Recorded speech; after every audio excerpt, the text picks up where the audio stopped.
I never thought I'd end up working as a janitor in my own family's company. Well, technically it wasn't my family's company, it was my father's. But nobody knew that. Not even my stuck-up aunt and uncle who ran the day-to-day operations thinking they owned everything. Let me start from the beginning. My name is Sarah Chen, and my story begins with my father, James Chen, a brilliant businessman who built Chen Enterprises from nothing. But unlike most success stories, my father chose to stay in the shadows. He had his reasons, and I never questioned them until that fateful day everything changed. Growing up, we lived modestly in a small apartment above Dad's hardware store, his first business and the only one everyone knew about. "Stay humble, Sarah," he'd always say. "True power isn't about showing off. It's about understanding people at every level." I didn't realize then that he was preparing me for something bigger. When I turned 18, Dad sat me down for a serious conversation. "Sarah, there's something you need to know," he said, pulling out a thick folder. "I don't just own the hardware store. I'm the majority owner of Chen Enterprises." My jaw dropped. Chen Enterprises was one of the largest companies in our state, employing thousands of people. "But everyone thinks Uncle Robert and Aunt Linda own it," I said, confused. Dad smiled that wise smile of his. "They manage it, thinking they built it themselves. They don't know I bought the company through a holding corporation years ago. I let them believe they're in charge because—" He paused. "Well, you'll understand why soon enough." That's when he proposed his crazy plan. He wanted me to work in the company, starting from the bottom, without anyone knowing who I really was. "Learn every aspect of the business," he said. "See how people treat others when they think no one's watching. Then you'll know who deserves to lead." So there I was, 22 years old, fresh out of business school, where I graduated top of my class, though nobody at Chen Enterprises knew that, working as a janitor. I took the name Sarah Lai, claiming no relation to the Chen family. For 2 years, I cleaned offices, organized supply closets, and watched. I watched how Uncle Robert took credit for other people's ideas.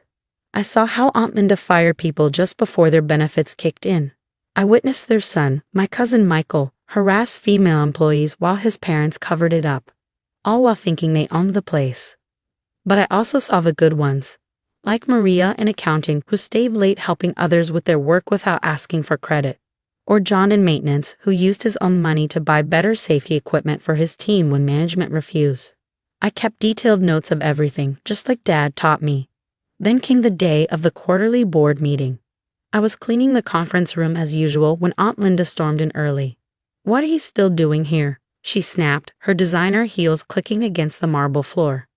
"Board meeting's about to start. This is for important people only." I continued wiping down the table. "Just finishing up, Mrs. Chen." Uncle Robert walked in, already red-faced from his 3-martini lunch. "Oh, it's the janitor girl," he sneered. "You know, I always wondered, didn't you go to college or something? Couldn't make it in the real world, huh?" I kept my face neutral, just as Dad had taught me. "Yes, sir. Business major." That made them laugh. "Business major. Hear that, Linda? We've got a regular CEO cleaning our toilets." "Well," Aunt Linda said, adjusting her pearl necklace, "I suppose someone needs to teach these entitled young people their place. Not everyone can be successful like us." I gathered my cleaning supplies, maintaining my calm exterior while my blood boiled inside. That's when my cousin Michael swaggered in, reeking of expensive cologne. "Hey, janitor girl," he called out, blocking my path to the door. "Why don't you stay? You can serve us coffee and maybe we can discuss your career opportunities later." He winked, making my skin crawl. "That's enough, Michael," Aunt Linda said, not out of concern for me but for appearances. "She's the janitor's daughter. We don't mix with those people." "Actually," I said quietly, "I should stay. I'm supposed to attend this meeting." The room erupted in laughter. "Oh, this is rich." Uncle Robert wiped tears from his eyes. "The janitor's daughter thinks she belongs in a board meeting." "This is for real family only," Aunt Linda said coldly. "Know your place and leave." I looked around the room, memorizing their smug faces. "As you wish," I said, heading for the door. "But you might want to delay the meeting for about 30 minutes. "And why's that?" Uncle Robert called after me. I turned back with a small smile. "Because the CEO was running late." "We're right here, you stupid girl," Aunt Linda snapped. "Are you?" I asked softly, closing the door behind me. I took the elevator to the ground floor, wheeling my cleaning cart into the supply closet for the last time. Then I went to the bathroom, opening the small duffel bag I'd stashed there earlier. Inside was a crisp business suit, Armani, Dad's gift for this special day. 10 minutes later, I stood in the lobby, transformed from the humble janitor to the polished businesswoman I'd been trained to be. Right on schedule, Dad walked through the front doors, looking impeccable in his custom suit. "Ready?" he asked, offering his arm. I took a deep breath, thinking of all the hard-working employees who deserved better leadership. Ready.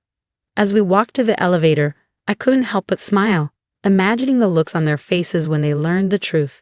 The real storm was about to begin. The elevator ride to the top floor felt like ascending to a battlefield.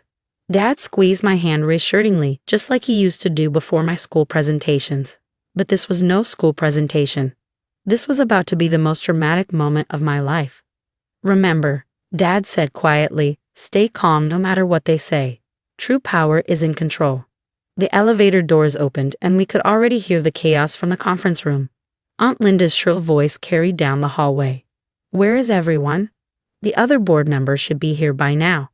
Dad checked his watch and smiled. "Right on time. The real board members should be arriving now." As if on cue, the elevator behind us opened, and out stepped 5 distinguished-looking individuals. The actual board of directors, hand-picked by my father years ago. They all nodded respectfully to Dad, then to me before heading toward the conference room. "Shall we?" Dad gestured forward. I took one last deep breath and nodded.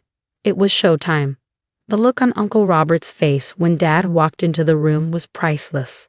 He went from red to white to slightly green in a span of seconds. Aunt Linda's jaw dropped so far, I thought it might hit her expensive pearls. "J. James?" Uncle Robert stammered. "What are you doing here? You run the hardware store." "Hello, Robert," Dad said calmly, taking his seat at the head of the table. "Linda, Michael, I believe it's time we had a proper family meeting." "Family meeting?" Aunt Linda's voice went up an octave. "What is she doing here?" She pointed at me like I was something she found stuck to her designer shoe. I smiled, taking the seat to Dad's right. "Well, Aunt Linda, I work here, remember?" "As a janitor," Michael spat. "Security. We need security in here." "I wouldn't do that if I were you," one of the board members, Mr. Harrison, spoke up. "Considering Ms. Chen here is your boss." The room went deadly silent. You could have heard a pin drop. What is he talking about?" Uncle Robert's voice trembled. Dad leaned forward, placing his hands on the table. "Let me explain something. 25 years ago, when you two came to me begging for help with your failing business, I saw an opportunity. Instead of just giving you a loan, I bought the company through my holding corporation. You've been working for me this entire time." "That's impossible," Aunt Linda shrieked. "We built this company from nothing. We made it successful." "Did you?" I asked, opening my laptop. "Let's review some interesting numbers, shall we? In the past 2 years alone, you've embezzled approximately $2.3 million through fake consultant fees. You fired 47 employees just days before their benefits would kick in. And let's not forget the sexual harassment complaints against Michael that you've been covering up." Michael lunged forward, but security, the real security team that reported directly to Dad, was faster. They were already positioned by the doors, having entered silently during the chaos. "You can't prove any of this," Uncle Robert snarled, but his shaking hands betrayed his fear. "Actually, we can," Dad said, nodding to Mr. Harrison, who started distributing thick folders to everyone present. "Every transaction, every fired employee, every complaint. It's all here. Documented, verified, and ready for legal action if necessary." Aunt Linda started to cry, her makeup running down her face. "But we're family. You can't do this to family." "Family?" I stood up, my voice steady but filled with controlled anger. "Was it family when you made Maria from accounting work overtime without pay? Was it family when you fired John from maintenance for requesting better safety equipment? Was it family when you treated me, your own niece, like garbage for 2 years? You were spying on us?" Michael looked like he might be sick. "No, Michael. I was learning exactly how you treat people when you think you have power over them. Learning who deserves to lead this company and who doesn't." Dad stood up, his presence commanding everyone's attention. Robert, Linda, as of this moment, you're both terminated from your positions at Chen Enterprises. Michael, you're not only fired, but will be cooperating fully with the pending criminal investigation into your behavior. You can't fire us. Uncle Robert roared, standing up so fast his chair fell backward. We'll fight this. We'll go to court. Please do, I said sweetly, pulling out one final document. By the way, remember that contract you signed last month? The one about the company restructuring that you didn't bother to read properly? Their faces showed dawning horror. That contract included a clause about immediate termination without compensation in case of proven financial misconduct. I continued. It also included a non-compete clause and a requirement to repay any misappropriated funds. Oh, and you might want to check your company accounts. They've already been frozen. Aunt Linda collapsed into her chair, sobbing openly now. Michael stormed toward the door, but was stopped by security. Uncle Robert just stood there, mouth opening and closing like a fish out of water. You have until the end of the day to clear out your offices, Dad said firmly. Security will escort you. And if you're wondering about the board meeting, it already happened this morning. The vote was unanimous. Sarah is the new CEO of Chen Enterprises, effective immediately. As security led them out, their protests echoing down the hallway, I couldn't help but think about all the employees who had suffered under their leadership. This wasn't just about revenge, it was about justice. Well, Dad said, turning to the board members with a smile, shall we discuss our plans for the company's future? But before we could continue, my phone buzzed with an urgent message. Something was happening in the lobby, something that would make this dramatic day even more explosive. The urgent message was from Maria in accounting. You need to come to the lobby now. Your aunt is telling all the employees they're being fired. People are panicking. I exchanged a quick look with Dad. Go, he said. Show them what kind of leader you really are. Taking the elevator down, I could hear the chaos before the doors opened. Aunt Linda's voice rang through the lobby. That's right, everyone's fired. My brother-in-law and his janitor daughter are destroying this company. The lobby was packed with worried employees. Some were crying, others were angrily making phone calls. In the center of it all stood Aunt Linda, her mascara-streaked face twisted with rage, still wearing her designer suit but looking somehow smaller without her power. We built this company, she was shouting, and now they're throwing everyone out. All because of that sneaky little spy. I stepped out of the elevator, my head held high. The room gradually fell silent as people recognized me, not as the quiet janitor anymore, but as someone different, someone in charge. Actually, I said, my voice carrying across the lobby, no one's being fired except the people who've been stealing from this company and mistreating its employees. Sarah? Maria pushed through the crowd, looking confused. What's going on? I smiled at her, my first genuine smile in this building. Let me introduce myself properly. I'm Sarah Chen, daughter of James Chen, the true owner of Chen Enterprises. And as of today, I'm your new CEO. The lobby erupted in murmurs. I held up my hand for silence. For the past 2 years, I've worked alongside all of you as a janitor, not to spy, but to learn. I learned who stays late to help their colleagues without asking for credit. I nodded at Maria, who blushed. I learned who spends their own money to keep their team safe. I smiled at John from maintenance, and I learned who treats people with respect regardless of their position. This is ridiculous. Aunt Linda shrieked. You can't possibly. Security, I interrupted calmly. Please escort Mrs. Chen out of the building. Her access has been revoked. As security led her away, still screaming about betrayal, I turned back to the employees. I understand you're worried. Change is scary. But I promise you this, the only people leaving today are those who have abused their power. In fact, I pulled out my tablet. I have some announcements to make. First, effective immediately, all employees will receive a 15% raise to match market rates. The money my aunt and uncle embezzled will be redirected to employee benefits. Gasps and excited whispers filled the lobby. Second, we're implementing all the safety improvements that John recommended. No more cutting corners on worker safety. John's maintenance team broke into applause. Third, Maria is our new head of finance, assuming she accepts the position. I turned to her. You've been doing the job unofficially for years anyway. Time you got the title and salary to match. Maria's eyes filled with tears as her colleagues congratulated her. And finally, I continued, We're establishing an open-door policy. Every employee will have direct access to management. No more harassment, no more intimidation, no more fear of speaking up." The lobby erupted in cheers. As I looked at the smiling faces around me, I felt Dad's hand on my shoulder. He'd come down to witness this moment. "Well done," he whispered. But we weren't quite finished. That evening, as employees were leaving work with renewed hope, Uncle Robert made one last desperate attempt. He barged into my new office, waving papers. "I found proof," he shouted. "Proof that James acquired this company illegally. We're taking this to court."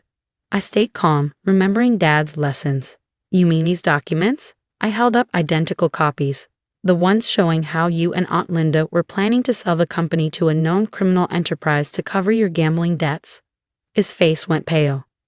"Yes, Uncle Robert, we know about the underground casino, the loans, everything. So here's what's going to happen. You'll sign this agreement promising to never contact this company or its employees again. In return, we don't press criminal charges." "You're blackmailing me," he sputtered. "No, Uncle Robert.